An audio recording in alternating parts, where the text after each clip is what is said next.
Sanción sin antecedentes para Millonarios. Millonarios víctima de inadaptados. Habla en vivo Jorge Perdomo, presidente de la DIMAYOR. Terrible lesión en las pesas de los Juegos Olímpicos. Hazaña de niña prodigio en la gimnasia de los Juegos Olímpicos. Luego de más de un siglo de ausencia volvió el golf a los Juegos Olímpicos. Hubo hoyo en uno. Los cucuteños recibieron con gran optimismo y como una gran oportunidad para reivindicar la parte económica de la ciudad, la reapertura de la frontera el próximo sábado.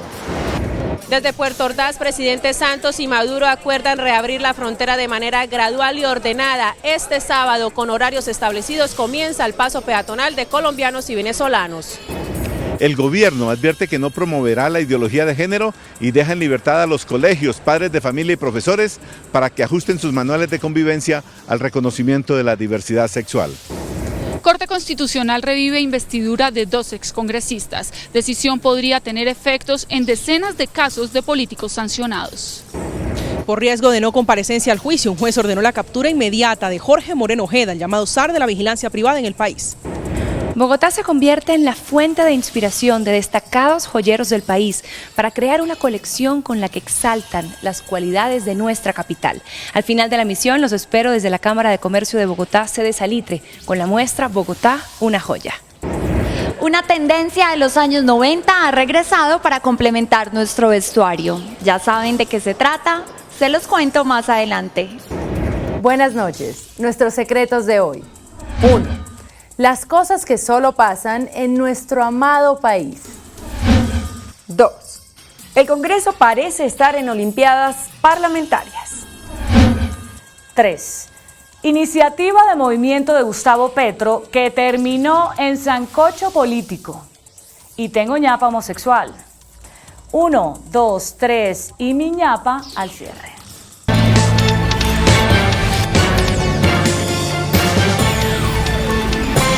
Con júbilo se recibió en Cúcuta la noticia de la reapertura de la frontera con Venezuela a partir del próximo sábado. Como una gran oportunidad para reivindicar económicamente a la ciudad, recibieron los cucuteños hoy la noticia de la reapertura de la frontera a partir de este sábado. Una esperanza de dinamizar la economía de la ciudad de Cúcuta, yo creo que es importante, la estábamos esperando un año. Contento porque aquí en Cúcuta estaba haciendo falta eso, no es que la mitad de la gente que vive aquí en Cúcuta tiene familia en Venezuela, sino es la mayoría de cucuteños tienen familia en Venezuela. El comercio se da entre estos pueblos y Cúcuta prácticamente está pasando por un momento difícil, tanto San Antonio como Ureña. Con mucho agrado y satisfacción porque era una necesidad de nuestra querida ciudad de Cúcuta. Fue un año difícil para Cúcuta en el orden económico. El desempleo aumentó en forma considerable y el comercio bajó sus ventas. Más o menos estuvimos haciendo un balance y están alrededor de un 60-70% las pérdidas. Los habitantes de frontera, tanto de Venezuela como de Colombia, perdieron, pero ahora esperan que las cosas cambien. Lo importante es que en esta nueva etapa podamos tener oportunidad de recuperar económicamente la región, no solamente en el norte de Santander, sino en el Táchira. El cierre de frontera dejó un incremento en el desempleo del 14 al 19%. Las exportaciones bajaron en un 98% y se clausuraron más de 1.000 empresas por falta de clientes. Y es que los presidentes de Colombia, Juan Manuel Santos, y de Venezuela, Nicolás Maduro, anunciaron la apertura gradual de la frontera a partir del próximo sábado a las 5 de la mañana. Informe de la enviada especial a Puerto Ordaz, Francis Sepúlveda. Dentro de las medidas que tomaron los presidentes Santos y Maduro está establecer horarios para el paso peatonal de colombianos y venezolanos en zona de frontera. También los ministros de Defensa tendrán reuniones continuas para evaluar el tema de seguridad. La frontera. Abrir la frontera para las personas y por eso va a haber un control migratorio, pero al mismo tiempo unas facilidades. De 6 de la mañana a 9 de la noche, hora de Venezuela, de 5 de la mañana a 8 de la noche, hora de Colombia. Esto sería a partir del próximo sábado, 13 de agosto, de manera continua. Aduanas. Hay la activación de un intercambio permanente de información aduanera. Comercio. Se va a reactivar la mesa binacional para buscar los mecanismos de pago que puedan facilitar ese comercio. Transporte. Los dos ministros se reunieron para ver cómo también van a ir abriendo gradualmente el transporte para vehículos, para camiones. Energía. Y estamos viendo cómo se pueden generar ideas creativas como la de tener estaciones de gasolina en territorio colombiano suministrado por PDVSA, gasolina venezolana. Nosotros estamos listos ya, listos para una nueva etapa en lo que es el suministro de combustible en esa zona de la frontera. Desde Puerto Ordaz, en el estado Bolívar, en Venezuela, con la cámara de Ricardo Pineda, Franz Milena Sepúlveda, CMI La Noticia. El gobierno le puso punto final a la controversia sobre ideología de género al anunciar el presidente Juan Manuel Santos y la ministra Gina Parodi que no autorizan la aplicación de las propuestas para orientar la modificación de los manuales de convivencia en las entidades educativas, en las cuales, reiteraron, son autónomos, colegios, docentes y padres de familia. Al terminar una reunión con el cardenal Rubén Salazar, el nuncio apostólico Ettore Balestrero y el obispo castrense Fabio Soescún, el presidente Juan Manuel Santos anunció que el gobierno no promueve ni promoverá la ideología de género. Ni el Ministerio de Educación ni el Gobierno Nacional han implementado, ni han promovido, ni van a promover la llamada ideología de género. Vamos a mantener una comunicación abierta y permanente, la Iglesia con nosotros, para cualquier tema. Advirtió que el gobierno no ha impuesto ni impondrá manuales de convivencia a las comunidades escolares. El Ministerio de Educación no tiene ni manuales ni cartillas, ni ha autorizado manuales o cartillas que hablen sobre orientación sexual o identidad de género. La ministra reitera que los colegios son autónomos para el ajuste de sus manuales de convivencia al reconocimiento de la diversidad sexual. Es decir, padres de familia, rectores, docentes y estudiantes son los encargados de hacer los manuales de convivencia y de revisar los manuales de convivencia. La ministra Parodi reiteró que seguirá defendiendo la tolerancia y pidió que se imponga dentro de la democracia el respeto, la igualdad y la no violencia. El procurador Alejandro Ordóñez dijo que el gobierno está obstinado en negar que se hizo uso de las cartillas en los colegios. Para el procurador general Alejandro Ordóñez no fue convincente la respuesta del presidente Santos con relación a la polémica en torno a la existencia de una supuesta cartilla sobre ideología de género. Según el jefe del Ministerio Público, el gobierno está negando lo evidente. Es un hecho evidente que el gobierno se obstina en negar. Las rectoras y los rectores de los colegios lo conocen y dan testimonio de que los talleres que fueron realizados para darle instrucciones a fin de que modificaran el manual de comportamiento fueron realizados utilizando la famosa cartilla. Las declaraciones fueron en medio del Foro contra la Corrupción y por la Transparencia que se realiza en Cartagena. La Corte Constitucional revivió la investidura de 2 excongresistas sancionados por el Consejo de Estado. La decisión abre la puerta para que exparlamentarios, exdiputados y exconcejales revivan políticamente. Los casos son los de los exrepresentantes Noel Ricardo Valencia y Héctor Javier Vergara, ambos políticos sancionados por violar el régimen de inhabilidades. Por cuenta de una decisión de la Corte Constitucional, los exparlamentarios recuperaron su investidura.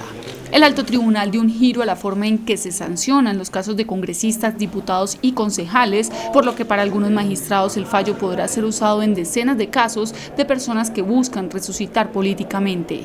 La Corte Constitucional tumbó las sanciones impuestas por el Consejo de Estado al considerar que la pérdida de investidura solo procede cuando se pruebe el dolo o la culpa y no por causas objetivas.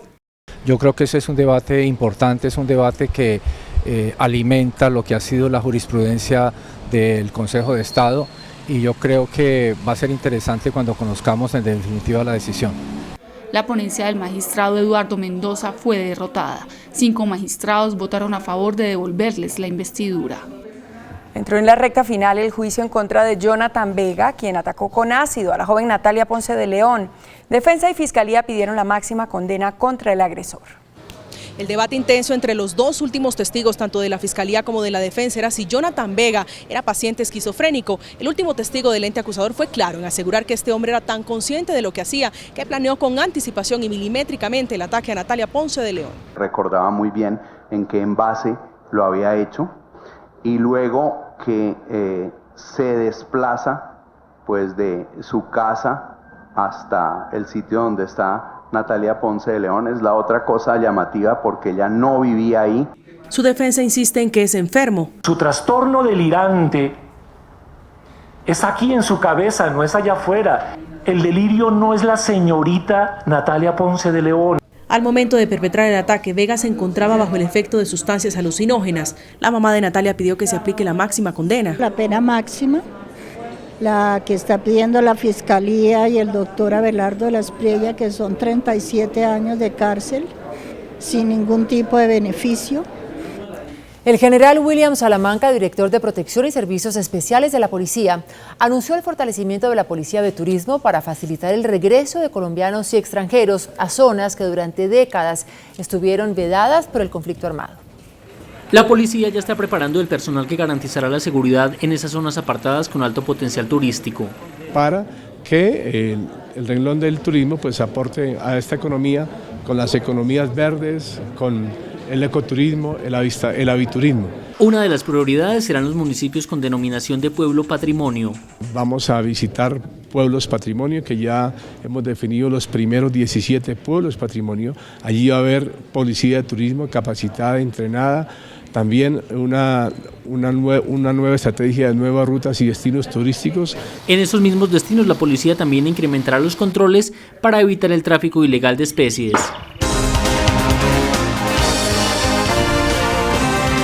El inicio de la Asamblea Nacional de Empresarios en Cartagena estuvo marcado por un debate al proyecto de reforma tributaria estructural que presentará el gobierno a consideración del Congreso. ¿Qué dijeron empresarios y gobiernos sobre el tema? Freddy Gómez, buenas noches. Inés María, muy buenas noches. Pues la Asamblea General de la ANDI fue el escenario donde los empresarios mostraron su preocupación por la esperada reforma tributaria estructural, la cual aún no es radicada por el Gobierno Nacional ante el Congreso de la República. El temor del sector privado es que esta pueda ser pupitreada ante la falta de discusión y un debate concentrado sobre el tema. El Gobierno Nacional, a través del Ministerio de Hacienda, garantizó que se agilizarán las mesas de trabajo para ampliar la discusión sobre la reforma estructural. Los empresarios del país nuevamente enviaron un mensaje al Gobierno Nacional para que se presente con prontitud la reforma tributaria estructural. Durante la asamblea de la ANDI en Cartagena, la agremiación sostuvo que el temor del sector privado es que la iniciativa sea pupitreada por el Congreso por falta de tiempo. Evidentemente los empresarios tienen el temor alrededor de no conocer exactamente cuál es el timing que el gobierno haya definido. Tenemos que imaginarnos muy pronto cuándo va a ser la época y el momento en el cual se radica. Por su parte, el Gobierno Nacional señaló que se agilizará las mesas de trabajo con los empresarios para socializar el tema. Es un propósito nacional para lograr esa competitividad, para lograr la equidad y para simplificar el estatuto tributario. Hay un gran consenso en Colombia sobre la necesidad de esa reforma tributaria, de manera que eso no se va a pupitrear. Los petroleros, por su parte, piden una reforma competitiva. El vicepresidente Germán Vargas Lleras también hizo una intervención en la asamblea de la ANDI, donde hizo una advertencia al Banco de la República de que el incremento de tasas de interés ya también empiezan a afectar la financiación para los proyectos de vías de cuarta generación. Desde Cartagena, con la cámara de Holman Maldonado, Freddy Gómez, CMI La Noticia. Freddy, gracias. La Aeronáutica Civil multó con 3.270 millones de pesos a 4 empresas contratistas que adelantaban obras en diferentes aeropuertos del país. La multa por 3.270 millones de pesos a 4 contratistas fue impuesta por el incumplimiento de sus obligaciones en los contratos de obra de los aeropuertos de Puerto Leguízamo, Monpós, Guaymaral, Florencia, San Vicente del Caguán y Mitú. Ya no las van a terminar, quedaron en un 44% como hay algunos casos, o incluso menos. Los sancionados son el consorcio Aeropistas, el consorcio Cracia, la Unión Temporal San Bernardo y el consorcio M11. Se procede a hacer un proceso administrativo que termina con la declaratoria de caducidad, con la imposición de una multa. El director aseguró que este es un precedente para que otros contratistas sepan que no se permitirán más incumplimientos. El índice de capitalización de la bolsa, que mide el comportamiento de las 20 principales acciones, cerró al alza. El índice de capitalización de la Bolsa de Valores de Colombia subió 0,42% a 1.327 puntos. La acción de Mineros fue la que más subió, con una valorización de 4,12% a 2.400 pesos. La acción de Biomax fue la que más cayó, con una pérdida de 2,44% a 2.000 pesos. La acción más transada de la jornada fue la de Preferencial Bancolombia, al movilizar más de 300.000 millones de pesos. El precio del dólar cerró a la baja. Indicadores económicos del día en CMI. La tasa representativa del mercado que regirá para mañana viernes será de 2.911 pesos con 26 centavos. Los profesionales del cambio compran la divisa en 2.810 pesos y la venden en 2.830 pesos. Un euro cuesta 3.279 pesos con 60 centavos. La libra de café en Nueva York se cotizó a $1 con 37 centavos. El azúcar se transó en 19,62 centavos de dólar la libra. El barril de petróleo WTI se cotizó en $43 con 44 centavos. Una acción de Ecopetrol cuesta 1.230 pesos. ¿Qué posibilidad de medalla tenemos en Colombia de aquí hasta el domingo? Cuando volvemos se lo contamos. El oficio de joyero puede ser también de artista. Una muestra de piezas inspiradas en Bogotá se exhibe en la Cámara de Comercio sede Salitre. Desde aquí los espero después de comerciales con estas hermosas creaciones. En breve conoceremos la tendencia del día, los chokers o gargantillas, un accesorio que te hará lucir con mucho estilo.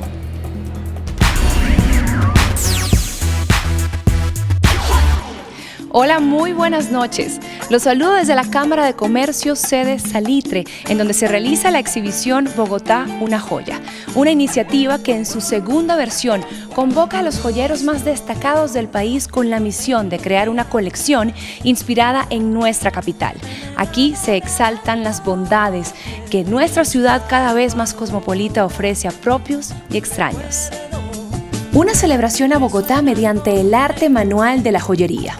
Exposición que reúne a 17 joyeros inspirados en la arquitectura, en la ciudad, en todas sus costumbres. La invitada especial es Nuria Carulla, la pionera en la joyería contemporánea en Colombia. Trabajemos una idea y transmitamos algo a través de la pieza que la persona va a usar. Entonces no solamente hay belleza, sino transmite un pensamiento. Luego de exponer en Nueva York y Barcelona, trae sus piezas, que son su carta de despedida del oficio al que ha dedicado 50 años. Una serie que se llama Lo Lejos, que es inspirada en los pájaros y en los árboles, pero como una metáfora al fin de mi carrera.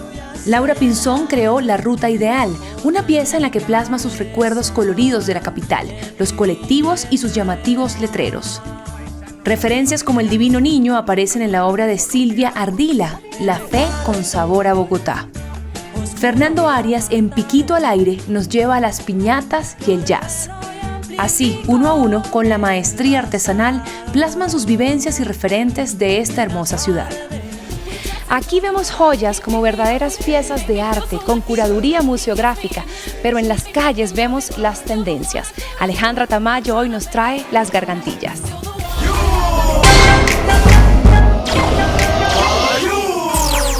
Los chokers fueron tendencia en los años 90. Ahora han regresado para convertirse en los reyes de los accesorios. Existen en diferentes formas, tamaños y estilos. Conozcamos cómo llevarlos puestos. Los chokers son una tendencia de joyería, también conocidas como gargantillas. Esta tendencia viene desde el siglo XVIII, donde eran pieza clave de las mujeres francesas. Reaparecieron en los años 90 y ahora vuelven con fuerza para ser parte esencial de los accesorios a la hora de vestirnos. Los chokers o gargantillas quedan muy bien si tienes el cuello largo y fino. Sin embargo, si tu cuello es corto y ancho, existen algunos chokers más finos que no lo acortan. Los chokers son accesorios muy versátiles, vienen en cualquier tipo de materiales, en cuero, metales como oro, plata, aleaciones. Los chokers son el complemento perfecto para cualquier outfit. Se pueden usar de día o de noche. Con esta tendencia me despido. Feliz noche, nos vemos mañana. El gospel es un género musical que nació en las iglesias afroamericanas en los Estados Unidos y ya se ha extendido por todo el mundo. En Bogotá existe un festival que promueve el mensaje de esperanza inscrito en estas canciones. En el marco del Festival de Verano de Bogotá se realizará la 7ª edición de Bogotá Gospel, evento que después de 3 años vuelve aquí al Parque Simón Bolívar el próximo 14 de agosto. En la quietud de la noche, cuando todos se duermen y quedamos solos tú y yo, Artistas nacionales como el dúo musical De Luz e internacionales como el famoso intérprete mexicano Marcos Witt hacen parte de la nómina del concierto Bogotá Gospel.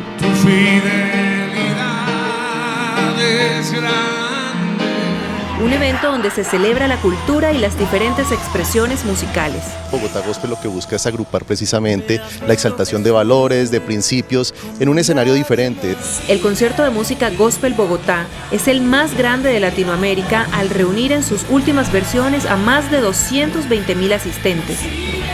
Hasta aquí las noticias del entretenimiento. Me despido desde la Cámara de Comercio de Bogotá, sede Salitre, con la exposición Bogotá, una joya. Que tengan una muy feliz noche. Nosotros nos vemos mañana. Chao. Después de la pausa, nuestros secretos de hoy. 1. Las cosas que solo pasan en nuestro amado país. 2. El Congreso parece estar en Olimpiadas Parlamentarias. 3. Iniciativa de movimiento de Gustavo Petro que terminó en sancocho político. Y tengo ñapa homosexual. 1, 2, 3 y mi ñapa después de comerciales.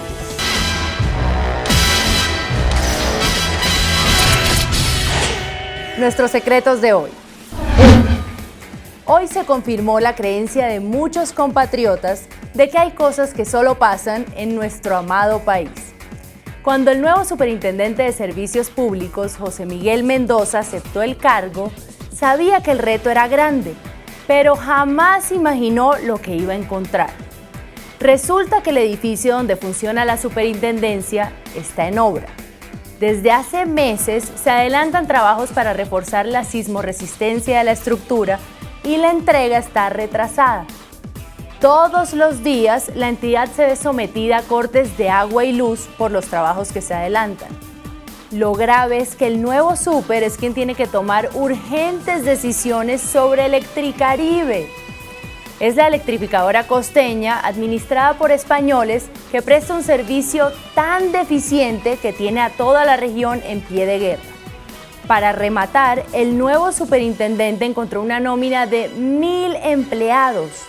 Casi todos con padrinos políticos y con contratos que están lejos de vencerse, lo que le ha impedido nombrar personas de su confianza para comenzar a tratar de poner orden a la casa. Como van las cosas, va a ser más fácil intervenir a Electricaribe que poner a funcionar bien a la nueva Superintendencia de Servicios. 2. Las Olimpiadas se viven hoy no solamente en Brasil. En el Congreso hay una verdadera Olimpiada de proyectos. 20 días después de haber comenzado la legislatura, en el Senado han presentado casi 100 proyectos, una cifra que no tiene antecedentes en la historia del Parlamento. La carrera para presentar proyectos está marcada porque cuando pase el plebiscito, si es favorable a los acuerdos de La Habana, en el Congreso tendrán prelación y trámite express todos los proyectos relacionados con la paz y el posconflicto. Integrantes de todas las bancadas corren por los pasillos hacia la Secretaría para entregar sus propuestas y pedir su trámite. Vivian Morales, con una propuesta que tiene prelación por ser la convocatoria de un referendo, pide que el pueblo se pronuncie en contra de la adopción gay. Álvaro Uribe presentó un proyecto para duplicar el subsidio mensual a los adultos mayores que no alcanzaron a cotizar para pensión. Jorge Iván Ospina propuso crear un banco de huellas de las armas de fuego, tanto las que usan los miembros de la fuerza pública como los civiles con salvoconducto. En Colombia hay 12.000 homicidios al año, 85% por armas de fuego, y en el 80% de los casos ha sido imposible identificar el arma homicida. La senadora Claudia López presentó un proyecto de ley que llama antimermelada, para exigir que el presupuesto de inversión de las regiones se defina en audiencias públicas en las capitales de departamento. Guillermo García Realpe radicó un proyecto para prohibir que los niños asistan a corridas de toros. Qué buena esa iniciativa de apartar a los niños de todo lo que signifique violencia. 3. Hoy se realizó en el edificio del Congreso una reunión de la mesa de los partidos políticos para el estudio de la reforma electoral. En esta mesa están representados todos los partidos y movimientos políticos, excepto el Centro Democrático. En medio de la reunión, el ex constituyente del M19, Héctor Tico Pineda, en representación del movimiento Progresistas que creó el exalcalde Gustavo Petro, propuso que la reforma debería permitirle a Petro, en razón a que su movimiento no tiene personería jurídica, avalar listas a las corporaciones públicas y a los cargos ejecutivos. La propuesta causó desconcierto y asombro entre los asistentes, tanto que un grupo de los asistentes le propuso que lo que él debía hacer era proponer un artículo para modificar la ley electoral que dijera: a partir de la fecha, en materia electoral, el ciudadano Gustavo Petro se considerará un partido político. Y otro amplió la sugerencia diciendo que para que Petro se sintiera más cómodo, elevarán la propuesta a reforma constitucional. Con sonrisas como la mía, se levantó la sesión. Hasta mañana. Casi se me olvida.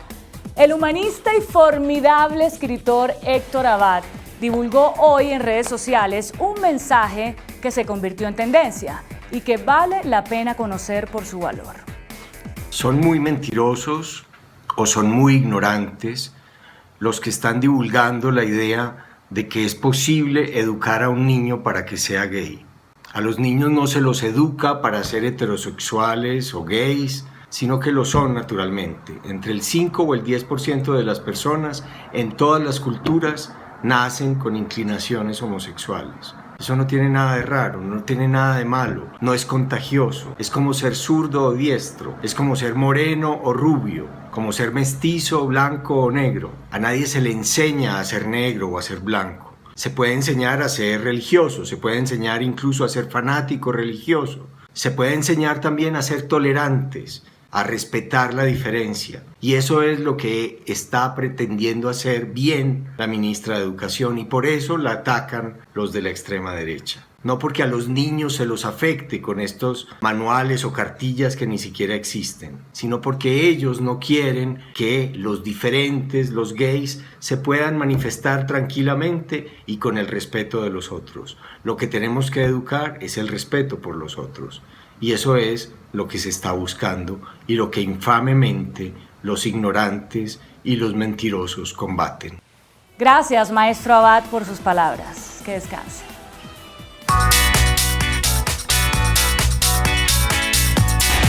Después de la entrevista en Pregunta Yamil con el ministro de Justicia Jorge Londoño, ¿está usted de acuerdo en que los ataques con ácido, como el cometido contra Natalia Ponce, sean delito y no contravención? Sí, 97%. No, 3%.